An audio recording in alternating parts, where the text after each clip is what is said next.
everyone, Deb Tucker back for another Thursday Tips and Tricks. We're going to continue our episodes on Tuckerizing. But before we get started on today's episode, I'd like to take a few minutes and thank all of you who have been following along and sending me comments and asking questions regarding our Tuckerizing series of episodes. And for those of you who are new, first of all, let me welcome you, and I'm going to let you know a little bit about what this Tuckerizing thing is all about. Having been a quilter for 40 plus or minus years, I've developed an awful lot of processes, and I've developed some tools and some techniques that help me as a piecer of many years to create units that are better shaped, that are more precise, and they give me absolutely incredible results when I go to make my piece quilts. And we call that process Tuckerizing. Taking a look at other people's directions and other people's patterns and adjusting the construction steps to be able to create your units and your projects with the same amount of success. Now, there are 3 steps to the Tuckerizing process. The first step is to recognize units and recognize shapes. And we've developed a unit guide that will help you do that. The next thing is to analyze what the pattern is telling you that you need to make, what size it needs to be, what is the finished size, what's the unfinished size, and then taking the time to change the directions, to tuckerize the pattern. Change those construction directions, change those starting sizes so that you can follow a process that I know helps every quilter, whether you happen to be a rookie or a veteran, make your shapes a little bigger than they need to be and then trim them down. That's what gives me perfect building blocks to go on and help me build better quilts. Now, that being said, today we're going to work with this shape right here. We call it a Diamond Rects unit. It's a rectangle that has a diamond in it. The seams go from center to center to center to center.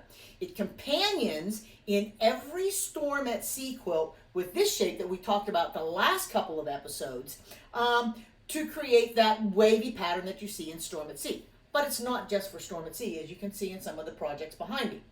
But let's take a look at what you're going to see in some patterns and how you go about changing the directions, tuckerizing those patterns, so that you can make those shapes a little bit better. So let me get behind the camera. I'm going to drop that down to my horizontal surface, and if you get dizzy, just close your eyes for a couple of seconds while I get this readjusted. Here's a look at all of the different sizes that you can make. Oops, let me adjust this just a little bit more. Up. Thought I had that right. Sorry, gang. Anyway, there we go. The Diamond Rects is the name of the tool, but the unit guide that I spoke of can be printed off from our downloads page. It has line drawings of lots of different units, and along with the line drawings, it will also identify what tool I've developed to deal with the units, and if there's a technique along with it, like the snail's trail that we talked about the previous episode. The Diamond Rects tool is a tool that I've developed that allows me to make these units oversized and trim them down in 5 different size options. 1 inch by 2 inch is the smallest size, so that if I want to work in miniature, I have that option. 5 inch by 10 inch is the largest size. So remember, I'm not going to teach you how to use the tool. I have an educational video on my website that will allow you to look in detail at how we use the tool to build the units. And what we're going to deal with now is taking a look at patterns and finding out how do I go from a pattern that doesn't have the Diamond Rects in it to using the Diamond Rects. This project we saw last week. It's a project called Spring Storm. We looked at it because it had the economy blocks in the big and the small squares, but those rectangular units, they had us do a paper foundation. For that, to determine the size, you can either read the pattern, which they didn't tell me anywhere in there, or you simply measure the foundation pattern that you're given.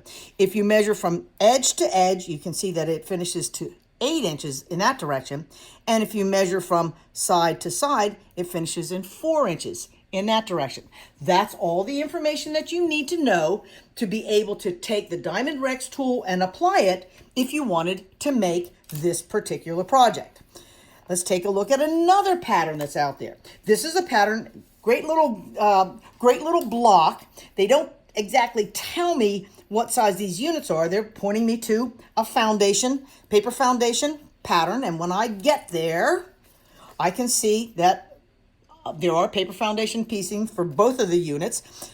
When I measure edge to edge, it's 2 inches. Here to here, it's 4 inches. And that's what I would use if I were building with their instructions. However, I can use my Diamond Rects tool. And the other thing that I can do, because I have a tool that gives me size options, if I don't want to make this be the size that they're telling me, 2, 4, 6, 8 inches in the center there, I can actually downsize it and make it much smaller. By making those units 1 inch by 2 inch and 1 inch by 1 inch, I can create a miniature version. I can do the same thing in reverse. I can make that be 3 inches by 6 inches or 4 inches by 8 inches.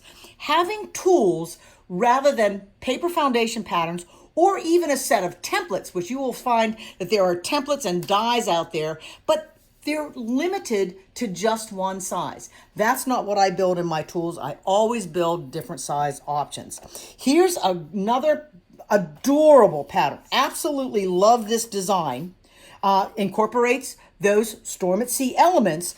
But what I found when I measured is that the measurement from side to side on the rectangle was 2 5/8, and the measurement along the long measurement was 4 3/8. Well, let me tell you what, those are miserable measurements to try and work with, and I don't have a tool to be able to work with those sizes. But what you can do, which is another aspect of Tuckerizing, you can take those sizes and change them.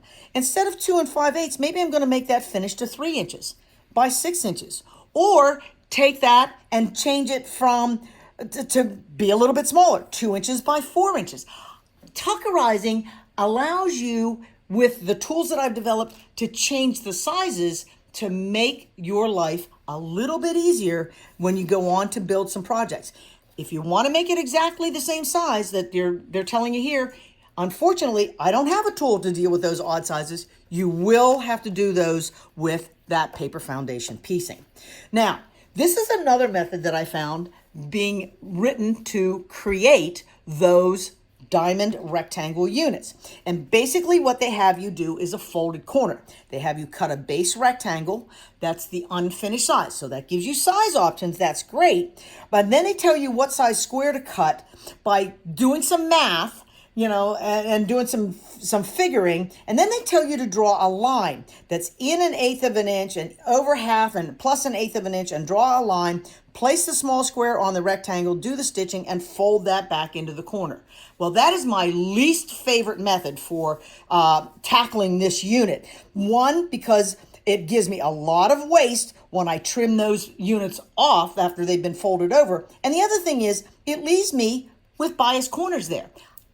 I like to have strength in my units. All of them are on the straight of the grain, giving me strength in my quilts when I'm all finished. So the likelihood of you getting success with this method is pretty slim. Your accuracy is going to suffer if you attempt to do diamond rectangles using that method.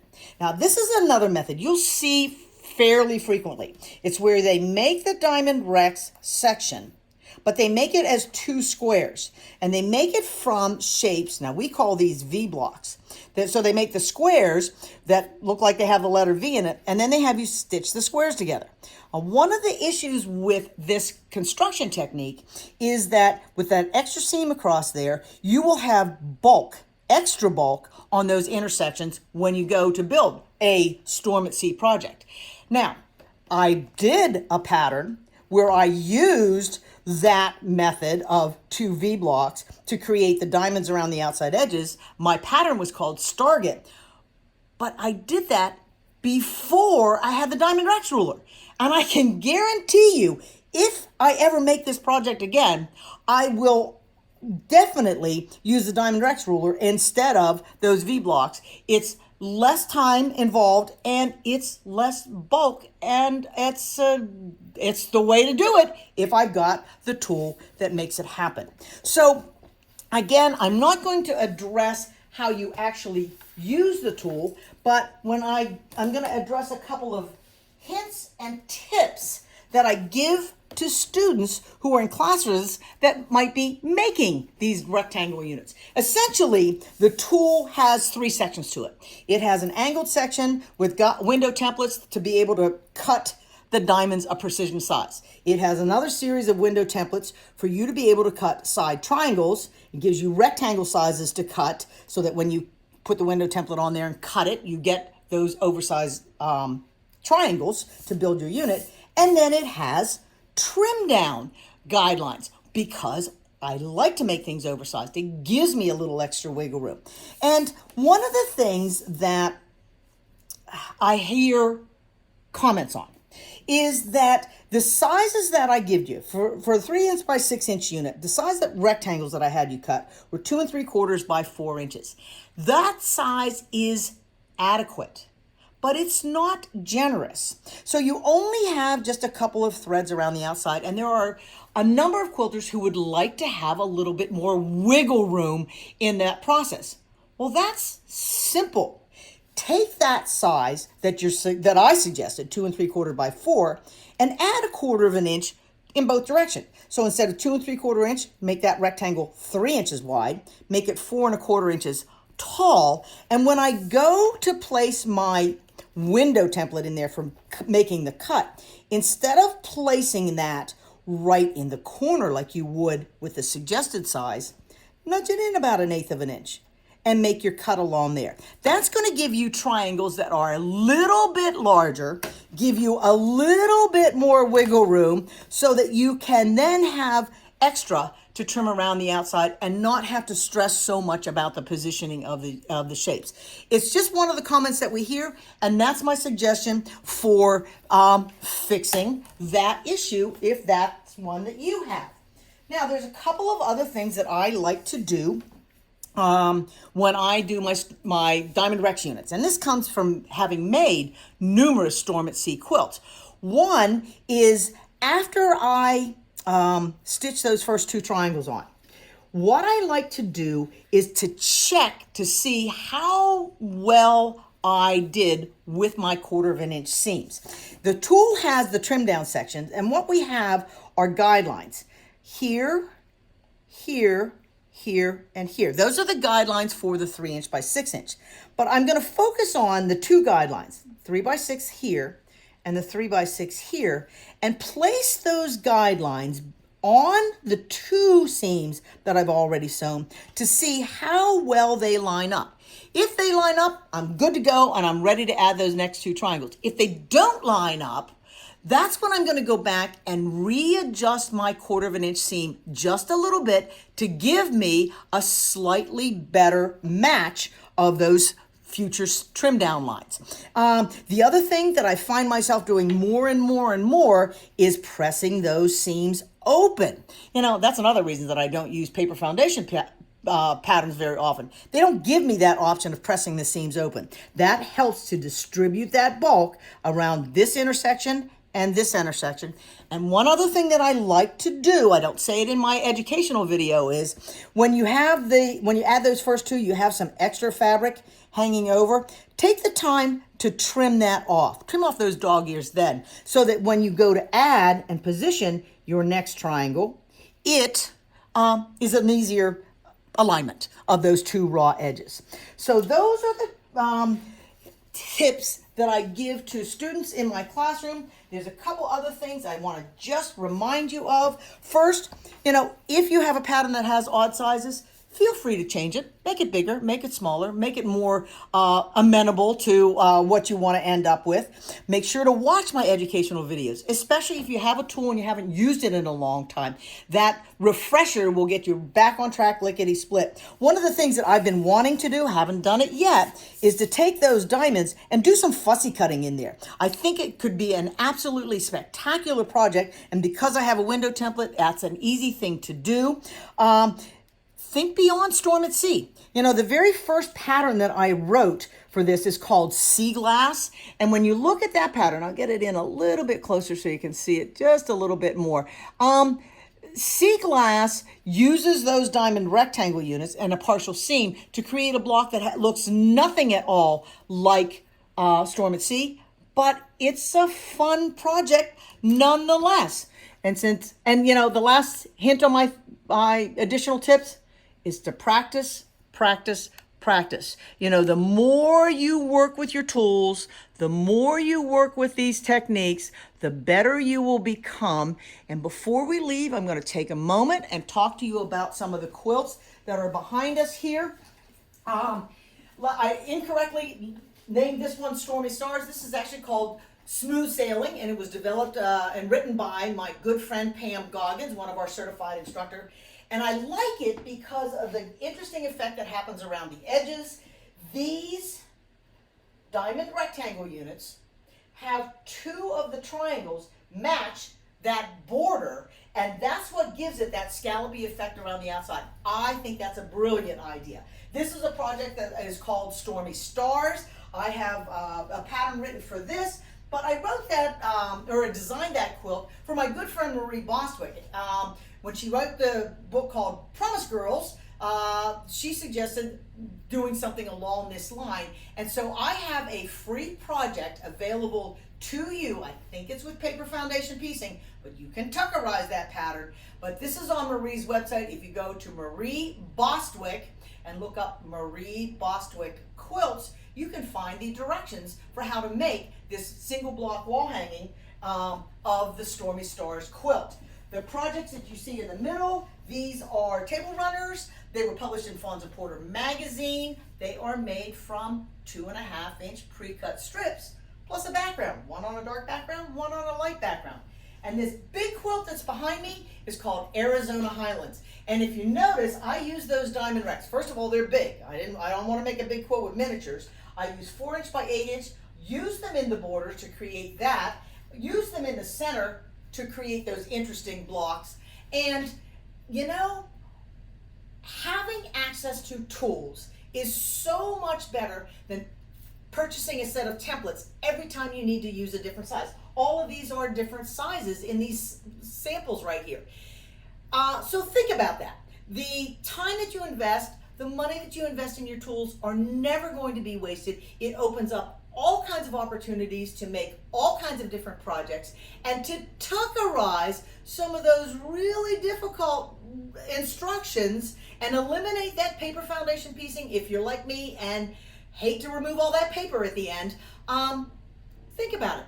Check out our website and check out our educational videos and keep coming back to our Thursday tips and tricks. I'll see you again in 2 weeks for the next one. Don't know what it's going to be yet, but I'll see you soon. Till then, everybody take care, and I'll see you soon. Bye.